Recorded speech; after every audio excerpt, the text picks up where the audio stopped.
B. Gradivo sna, sećanje u snu.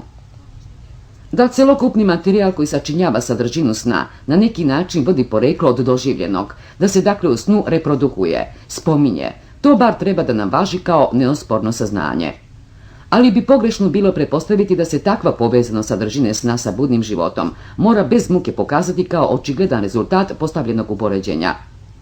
Ova povezanost, naprotiv, mora se tražiti pažljivo i ona ume da se u čitavom nizu slučajeva dugo krije. Razlog za to nalazi se u velikom broju osobenosti koje pokazuju sposobnost sećanja o snu i koje su dosad ipak izbegle svako objašnjenje, iako su uopšte primećene.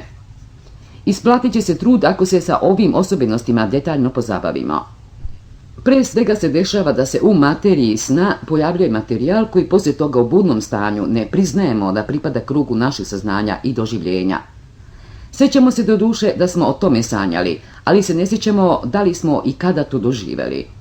Onda ostajemo u neizvesnosti o tome iz kojeg se izvora san stvarao i nalazimo se u iskušenju da pomislimo na delatnost sna koja samostalno stvara, dok često posle dugog vremena neki novi doživljaj ponovo donese sećanje na raniji doživljaj za koji smo smatrali da je izgubljen, te se time otkriva izvor sna.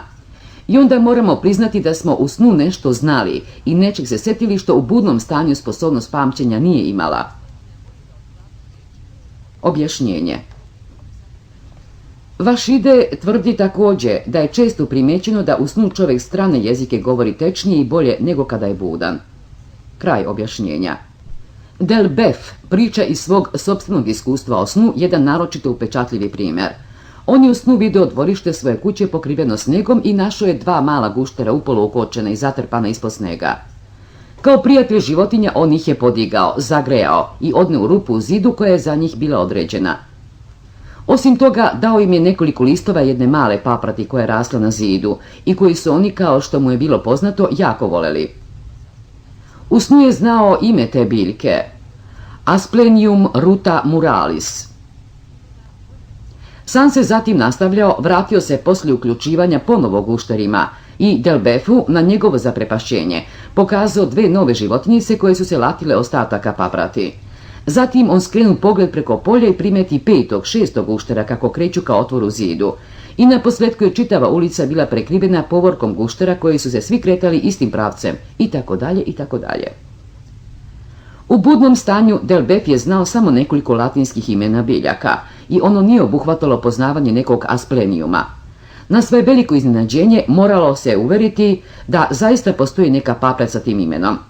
Asplenium ruta muralis bilo je njeno pravo ime koje je san nešto malo iskvario. Na slučajno poklapanje svakako se nije moglo misliti, ali je za Delbefa ostala zagonetka odakle je u snu uzeo poznavanje imena Asplenium. San se dogodio 1862. godine. 16 godina kasnije, prilikom posjete svome prijatelju, filozof naiđe na jedan mali album sa osušenim cvetovima, kao što se u mnogim krajevima Švajcarske prodaju strancima kao uspomena. Tada se u njemu pojavi sećanje, on otvara herbarij, nalazi u njemu Asplenium svoga sna i prepoznaje svoj sopstveni rukopis u latinskom nazivu koji je stajao pored biljke. I sad se mogla uspostaviti veza. Jedna sestra ovoga prijatelja posjetila je Delbefa godine 1860. na svom svadbenom putu, 2 godine pre onog sna o gušterima. Ona je tada sobom ponela album namenjen bratu i Delbef se potrudio da po diktatu jednog botaničara, pored svake osušene biljčice, ispiše njeno latinsko ime. Srećan slučaj koji je ovaj primjer načinio tako interesantnim za objavljivanje, dozvolio je Delbefu da još jedan deo sadržine toga sna svede na svoj zaboravljeni izvor. Jednoga dana godine 1877. dođe mu slučajno pod ruku jedna stara sveska nekoga ilustrovanog časopisa i u njoj je video naslikanu čitavu gomilu guštera onako kao što je to sanjao 1862. godine. Sveska je bila iz godine 1861. i Delbef se mogao sjetiti i toga da je na taj časopis bio pretplaćen od prvoga dana njegovog izlaženja. To da san raspolaže sjećanjima nepristupačnim budnom stanju jeste tako znatna i teorijski značajna činjenica da bih, saopštavajući još druge hipermaističke snove, želeo da još više pojačam pažnju za njih. Mori priča kako mu je reč Musidan duže vreme dolazila danju na pamet. On je znao da je to naziv neke francuske varoši, ali više ništa. Jedne noći sanjao je o razgovoru koji je vodio sa nekom osobom koja mu je rekla da dolazi iz Musidana i na njegovo pitanje gdje se taj grad nalazi. Ovaj mu odgovori da je Musidan jedan okružni grad u departmanu de la Dordogne. Kad se probudio, Mori nije poverovao onome što mu je u snu objašnjeno, ali mu je geografski leksikon rekao da je objašnjenje bilo sasvim tačno. U ovom slučaju potvrđeno je veće znanje sna, ali izgubljeni izvor odatle ovo potiče nije pronađen. Jesen, stranica 55.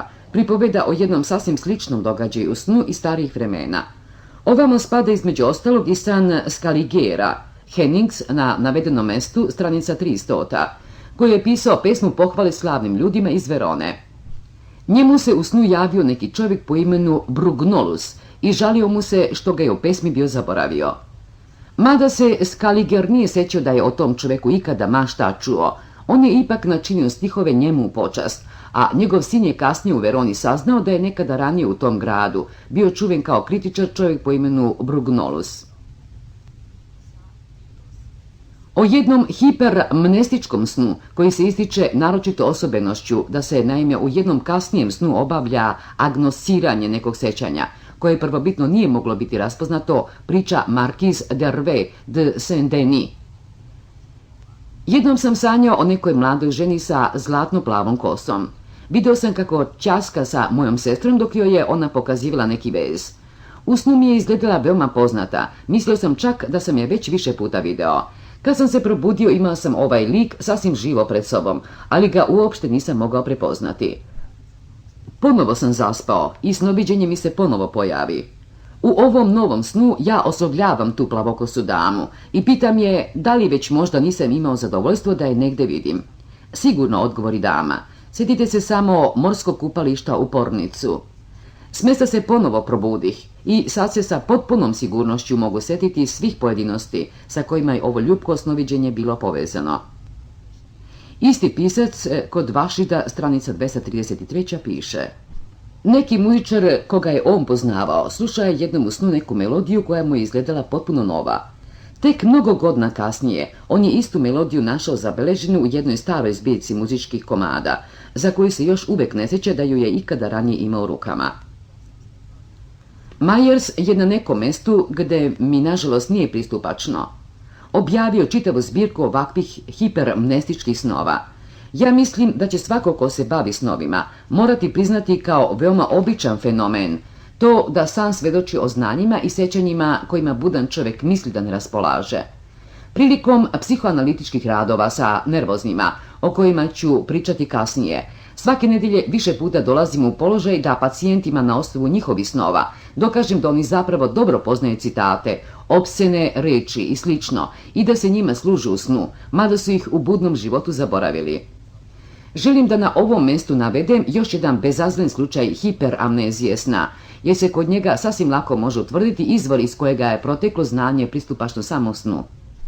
Jedan pacijent je sanjao u jednom dužem snu da je u nekoj kafani poručio jednu kontužovku. Pošto je to ispričao, pitao je šta je to, jer to ime još nikada nije čuo. Ja sam mu mogao odgovoriti da je kontužovka nekakva poljska rakija, koju on nije mogao u snu izmisliti, pošto mi je to ime već odavno poznato sa plakata. Pacijent u početku nije uopšte hteo da mi poveruje. Nekoliko dana kasnije, pošto mu se san u jednoj kafani učinio stvarnim, primijetio je to ime na jednom plakatu, i to na jednom uglu na ulici, pored kojeg je već mjesecima morao proći bar 2 puta dnevno.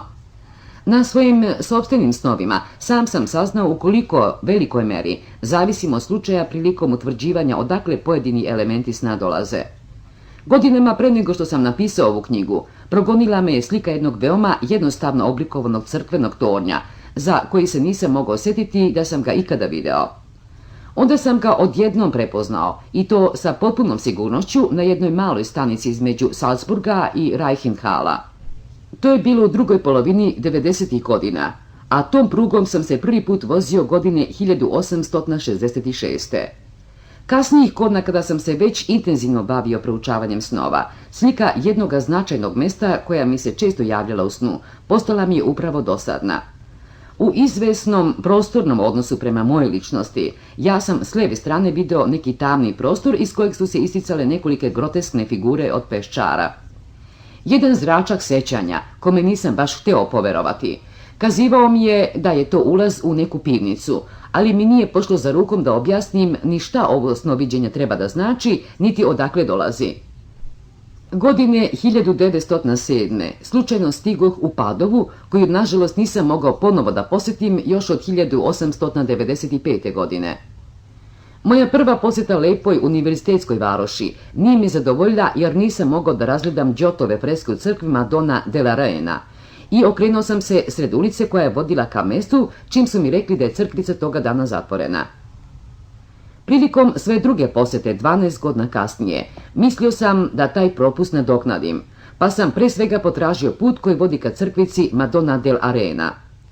I na ulici koja vodi ka crkvici, sa leve strane u pravcu ulice, verovatno na onom mestu gdje sam se 1895. godine okrenuo, otkrio sam ono mesto koje sam tako često viđao u snu, sa figurama od peščara na njemu.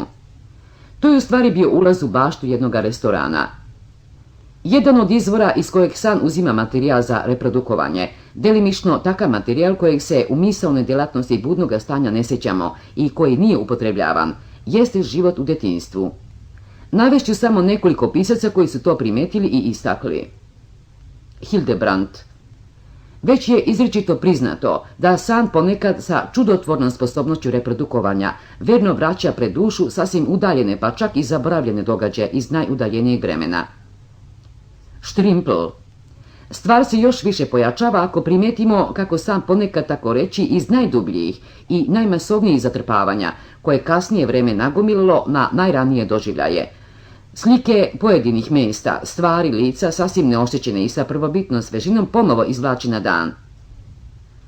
Ovo se ne ograničava samo na one utiske koji su prilikom svoga nastanka stekli živu svest ili se povezali sa snažnim psihičkim vrednostima, te se kasnije u snu ponovo vraćaju kao prava sjećanja u kojima probuđena svest uživa. Dubina pamćenja sna obuhvata i takve slike ličnosti, stvari, lokaliteta i doživlja iz najranijeg doba, koje su imale ili sasvim neznatnu svest ili uopšte nikakvu psihičku vrednost, ili su jedno i drugo već odavno izgubile, pa zato i u snu i posle buđenja izgledaju kao sasvim strane i nepoznate, sve dok se ne otkrije njihovo rano poreklo.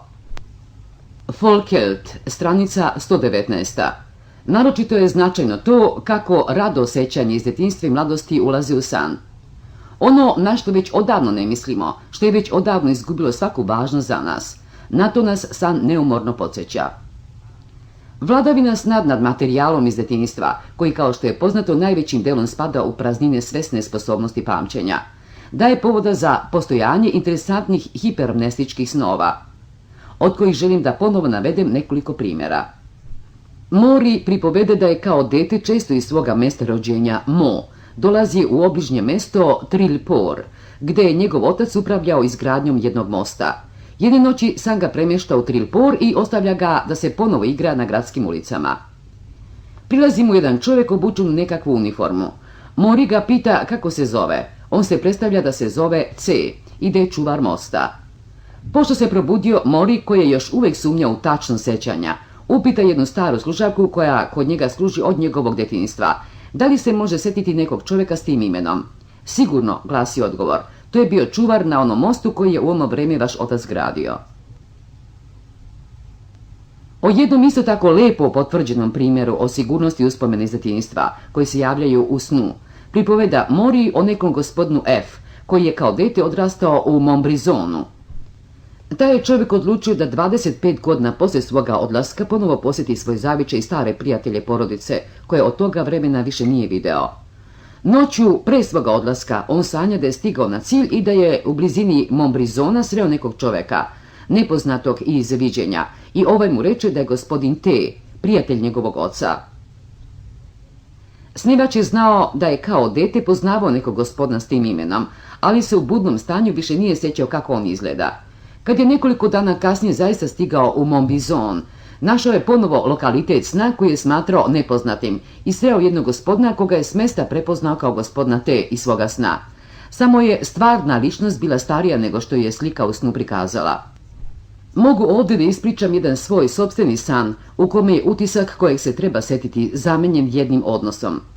U snu sam video jednu ličnost za koju sam u snu znao da je lekar u mom zavičajnom mestu.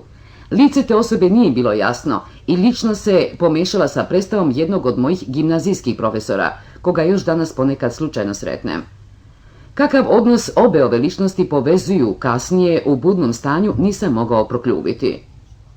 Ali kad sam se kod svoje majke raspitao za lekara koji me lečio u mojim prvim godinama djetinjstva, saznao sam da je imao samo jedno oko, a jedno oko ima i moj profesor gimnazije čija ličnost u snu pokriva ličnost lekara.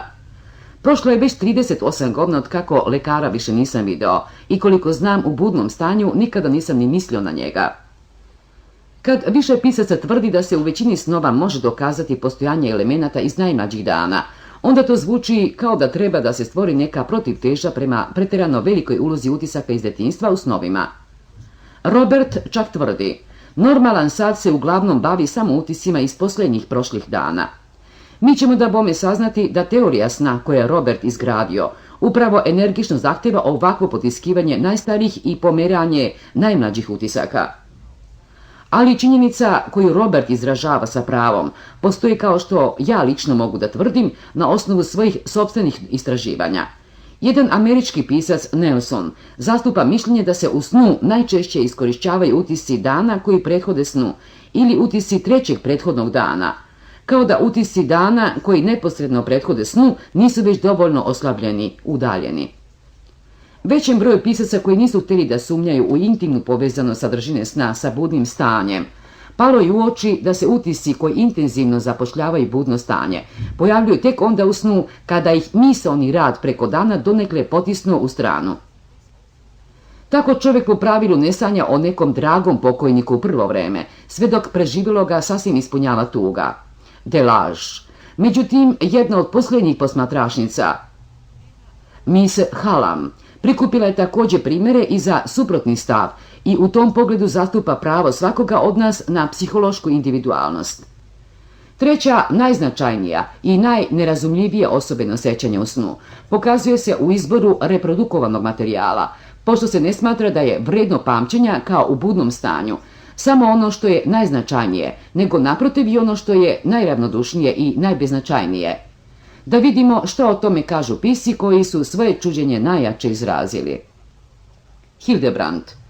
Jer značajno je da san svoje elemente po pravilu ne uzima iz velikih i dubokih događaja, niti iz snažnih i radnih interesa prošloga dana, nego i sasvim sporednih dodataka, tako reći iz bezvrednih mrvica nedavno proživjele ili malo udaljenije prošlosti. Potresan smrtni slučaj u našoj porodici, po čijim utiskom kasnije zaspimo, briše se iz našeg sećanja, dok nas prvi budni trenutak sa tužnom snagom ponovo ne vrati u njega. Naprotiv, bradavica na čelu nekog stranog čoveka koji nas je sreo i na koga nijedan trenutak više nismo mislili, pošto smo prošli pored njega, ta bradavica igra ulogu u našem snu. Štrimple. Ovakvi slučajevi, kada analiza jednog sna pronađe njegove sastavne delove, doduše dolaze iz doživljaja prethodnog ili pretposljednjeg dana, ali koji su bili ipak u toj meri bez vrednosti za budnu svest da su odmah posle doživljavanja zaboravljeni. Takvi doživljaji su otprilike izjave koje smo slučajno čuli ili površno primijećene radnje nekog drugog čoveka, zapažanje stvari ili lica koje su brzo prošla, pojedini kraći stavovi nekog teksta i sl. Havelock Ellis. Duboke emocije budnog života, pitanja i problemi na koje prostiremo svoju glavnu voljnu mentalnu energiju, nisu one emocije koje se obično odjednom pojavljuju u snu. U našem snu pojavljuju se, ukoliko se to tiče neposredne prošlosti, većinom beznačajni i slučajni, zaboravljeni utisci svakodnevnog života. Psihičke aktivnosti koje su najintenzivnije budne jesu baš one koje najdublje spavaju. Binz. Baš ove osobenosti sećanja u snu o kojima govorimo uzima kao povod da izrazi svoje nezadovoljstvo sa objašnjenjima sna koje je on sam produpirao. I prirodni san postavlja nam slična pitanja. Zašto ne sanjamo uvek utiske sećanja iz posljednjih preživjelih dana, nego se često bez ikakvog shvatljivog motiva uranjamo u prošlost koja je daleko iza nas i koja je gotovo zaboravljena? Zašto svijest u snu često prima utisak ravnodušnih slika sjećanja, dok su moždane ćelije onde gde u sebi nose najrazražljivije beleške preživljenog, u većini neme i nepokretne, osim ako ih je akutno osveženje za vreme budnosti malo pre toga nadražilo. Lako se uviđa kako je neobična sklonost sjećanja u snu prema ravnodušnim, pa prema tome i nezapaženim stvarima iz dnevnih doživljavanja, morala većim delom dovesti do toga da se zavisnost sna od života preko dana uopšte ne zapaža i da se zatim otežava dokazivanje da takva zavisnost postoji u svakom pojedinačnom slučaju. Tako je bilo mogućno da je Miss Whiton Colkins prilikom statističke obrade svojih snova i snova njenog druga ipak zadržala 11% od ukupnog broja u kojima se nije mogao nazreti neki odnos prema životu preko dana. Hildebrandt je svakako u pravu kada tvrdi da bi nam se sve slike snova genetski objasnile kada bismo svaki put dovoljno vremena i pažnje posvetili istraživanju njihovog porekla. Taj posao naravno on naziva krajnje mukotrpnim i nezahvalnim, jer uglavnom bi se sve većim delom svodilo na to da se pronađu svakojake psihički sasvim bezvredne stvari u najudaljenijim kutovima sjećanja, da se svakojaki sasvim indiferentni momenti iz davno prošlih vremena ponovo iznesu na svetlo iz zatrpanosti koji im je možda već sljedeći sat bio doneo. Ali ja ipak moram da žalim što je ovaj oštrumni pisac dozvolio da ne ide ovim putem koji ovako neogledno počinje. Taj put bi ga odveo neposredno u centar tumačenja snova. Stav sjećanja u snu je svakako od najveće važnosti za svaku teoriju o sjećanju uopšte. On nas uči da ništa što smo jednom posjedovali ne može u potpunosti da se izgubi. Scholz.